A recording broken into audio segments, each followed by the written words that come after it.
प्रत्राम बुधाय नमः।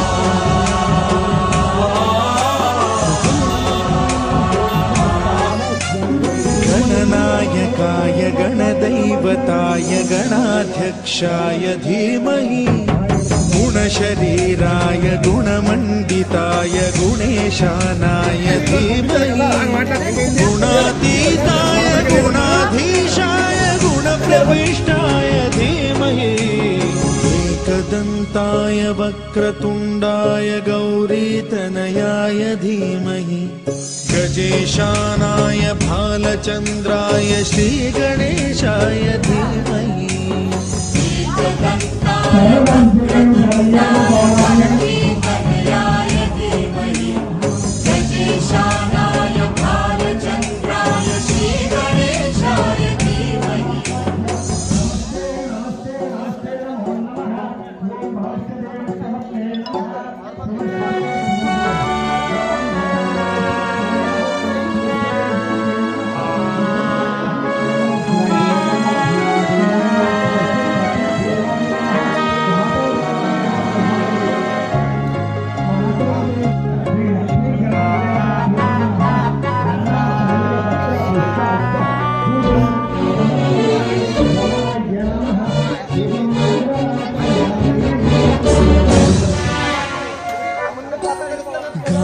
चतुराय गान प्राणाय गानान्तरात्मने गानोत्सुकाय गानमत्ताय गानोत्सुक मनसे गुरुपूजिताय गुरुदैवताय गुरुकुलस्थायिने गुरुविक्रमाय गुह्य प्रवराय गुरवे गुणगुरवे गुरुदैत्यकलक्षेत्रे गुरुधर्म सदाराध्याय गुरुपुत्र परित्रात्रे गुरुपाखंड खंडकाय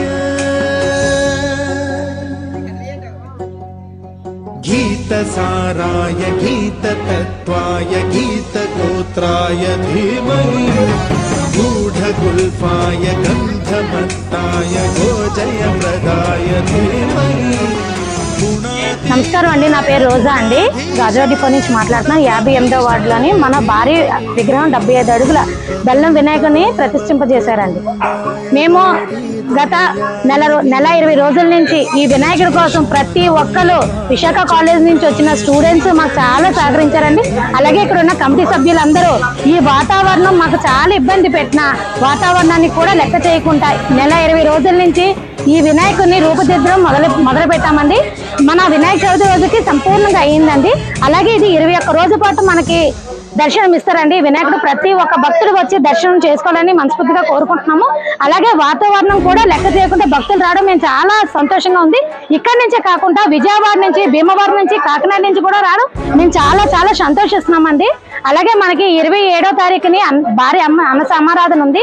దానికి ప్రతి ఒక్క భక్తులు రావాలని మేము కోరుకుంటున్నాము. 28వ తారీఖుని నిమజ్జనం జరుగుతుంది. ఆ ప్రసాదాన్ని ప్రతి ఒక్క భక్తులు కూడా మేము ఇవ్వడం జరుగుతుందండి. ప్రతి ఒక్కరు వచ్చి దర్శనం చేసుకోండి. బెల్లం ఎందుకు తీసుకున్నామంటే బెల్లం అనేది వినాయకుడికి చాలా ప్రీతండి. మనం తొలి పూజ చేసేది వినాయకుడి పూజ చేస్తాం, దానికి ప్రసాదంగా బెల్లం తీసుకుంటాం.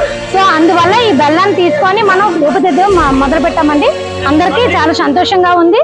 మీరందరూ రావడం వల్ల మాకు కూడా ఇంకా చాలా హ్యాపీగా ఉందండి. Thank you. ఓం నమః హరి ఓం శ్రీ వినాయకాయ నమః. మంచి ఉద్దేశమైన సంకల్పంతో మొల్లి గోవర్ధన్ గారు అనగా మొల్లి శ్రీలక్ష్మి గారు దంపతుల యొక్క పెద్ద కుమారుడు, అతనికి ఒక మంచి ఆలోచన వచ్చింది. బెల్లం వినాయకుడితో పెడదాము, విజయవాడలో వరదల వల్ల అందరూ ఇబ్బంది పడుతున్నారు, అన్ని విధాలుగా మొత్తం ఉత్తరాంధ్ర రాష్ట్రాల్లో కూడా అన్ని విధాలుగా ఇబ్బందులు పడుతున్నారు, బెల్లం వినాయకుడు చేద్దామనే ఉద్దేశం రాగానే తల్లి తండ్రి నాతో సంప్రదించి బాబా ఇలాగ అంటున్నాడు ఏం చేద్దామని కూడా కోరితే మంచి ఉద్దేశమే. వినాయకుడు బెల్లం ఇష్టం కదా, పెడదాం అవుతే ఆటంకాలు, అలాగే ఆటంకం కూడా వచ్చింది. బెల్లం కరిగిపోయి 6 లక్షల రూపాయలు నష్టం కూడా వచ్చింది. ఆ తర్వాత రాజస్థాన్ నుంచి బెల్లం తెప్పించి బెల్లం వినాయకుడిని వారం రోజులు నిల్చోబెట్టడం జరిగింది. అదే విధంగా ఎంట్రన్స్ లో కూడా 20 రూపాయల టికెట్లు తీసుకుంటున్నాం. అదేంటంటే 27వ తారీఖు అన్న సమారాధన కార్యక్రమం జరగబడుతున్నది. ప్రతి ఒక్క అన్నదానం సంతకన్నా మంచిది కాబట్టి 20 రూపాయల టికెట్ తీసుకుని అందరి చేతులు పడాలని కోరుకుంటున్నాం. శ్రీ మాత్రే నమః, శ్రీ గురుభ్యో నమః. అందరూ ఆయురారోగ్యాలు సుఖ సంతోషాలతో బాగుండాలని కోరుకుంటున్నాం. ఓకే. एकदन्ताय वक्रतुण्डाय गौरीतनयाय धीमहि गजेशानाय